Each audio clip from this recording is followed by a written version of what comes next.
Hey guys, this is Arun aka TG from GadgetGurubian.com. Today we'll be doing the review of Samsung Galaxy S21 Ultra.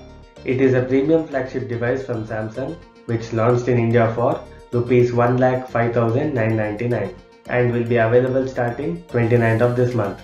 Special thanks and mention to Channel 9 for sponsoring the device. Without it, this video would not have been possible. Pre-order this device at Channel 9 to avail benefits up to 20,000 and visit the retail stores for demo experience. Before we get started with this review, subscribe to ABN World with notifications on. Follow me on Instagram to never miss future updates. Also check out my one link solution where you can keep track of all smartphones to compare and buy your favorite smartphone all in one place. So let's dive in.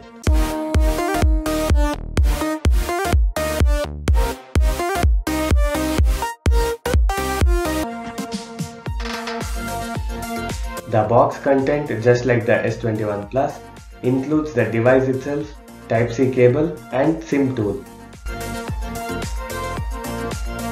The design is premium and classy, which looks excellent in this phantom black color. It is also available in phantom silver color. The form factor includes following dimensions and weighs 227 grams. The build quality from the glass metal sandwich is excellent, which feels solid and offers excellent and premium in-hand feel. It is also IP68 certified for dust and water resistance. The display features 6.8-inch Quad HD Plus Super AMOLED panel with HDR10 Plus that offers exceptional quality, and the panel features 120Hz adaptive refresh rate, which is super smooth. The display offers excellent colors, contrast and dynamic range, along with excellent sharpness as well. And throughout my usage, the resolution was set to default Full HD Plus, but even with this setting, the display quality felt definitely better than that of the S21 Plus. The sunlight visibility is excellent from this panel, and it also features always on display. The hardware features Samsung Exynos 2100 5nm SoC with 12 or 16 GB RAM and 256 or 512 GB storage. It comes with all the important sensors including barometer and gyroscope. Also, the in-display fingerprint scanner works very well. The software features Android 11 with Samsung's One UI 3.1 interface, which includes Samsung specific apps and more. There are some amount of pre-installed apps, out of which few of them can be uninstalled. The connectivity features include dual band Wi-Fi with Wi-Fi 6, Bluetooth 5.2, GPS, USB Type-C 3.2, NFC, 5G, dual SIM with dual 4G, Voice over LTE, Voice over Wi-Fi, Samsung Pay, Samsung DeX and Bixby Assistant.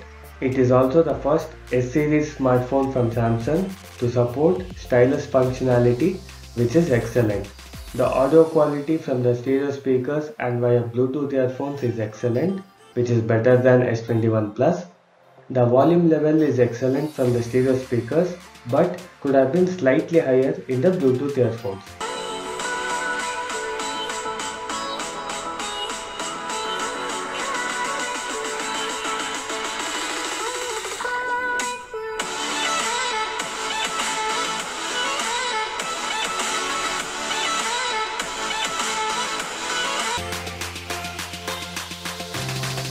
The overall performance is exceptional, the interface is super smooth, web browsing experience is excellent, apps and games load very quickly, multitasking is excellent, and my favorite part, the RAM management is excellent, which is definitely better than S21 Plus, but still could have been slightly better. Also, when it comes to gaming, the performance is exceptional in max graphics settings with very consistent frame rates and super smooth gameplay from both the games Asphalt 9 and Call of Duty.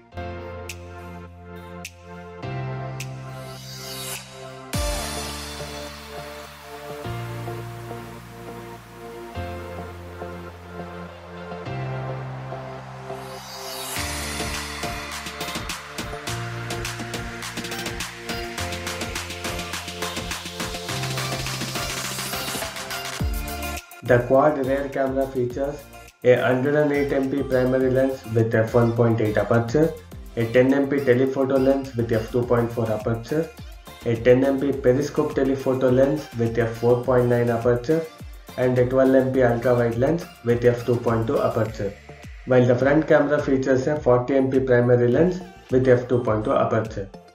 The rear camera can record videos up to 8K at 24 fps, while the front camera can record videos up to 4K at 60 fps. These are the additional camera features on offer along with single take feature.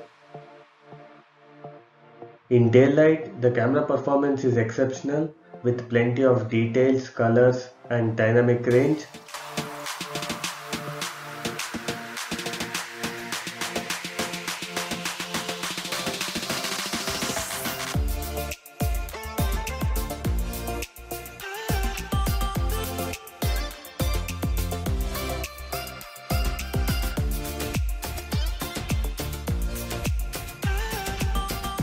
Recording this part of the video on Samsung Galaxy S21 Ultra's main camera in Full HD at 60 fps.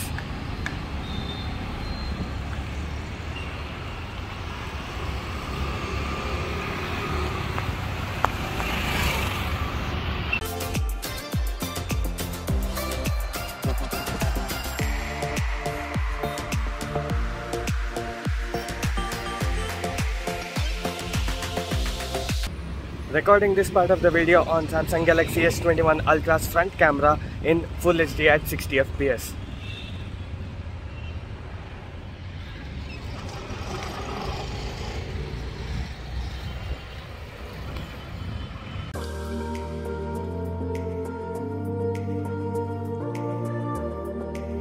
In low light, the camera performance is overall very good, which is definitely better than the S21 Plus, but still could have been even better.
The battery life from the 5000 mAh battery is pretty great. During my quick intensive usage, I was able to extract 1 hour 46 minutes of screen on time with 32% battery left from initial 63%. So if you are a heavy user, you can expect up to 7 hours of average screen on time in Full HD Plus resolution, which is pretty great but could have been definitely better considering the battery capacity. It also supports wireless charging at 15 watt, reverse wireless charging at 4.5 watt and USB power delivery 3.0. These are the pros and cons. For product rating, I would rate 8.9 out of 10. For VFM rating, I would rate 6.2 out of 10. Gadget Guru BN rating should be 7.55 out of 10. After considering all the pros, cons and ratings, it is an excellent smartphone which is on the higher premium price. But on the whole, it is still a pretty great smartphone for sure. That's it for this video. I hope you found this review useful. Also stay tuned for Samsung Galaxy S21 review, which I'll be posting on my website and will update the link in the comments and description. I'll see you guys in the next video.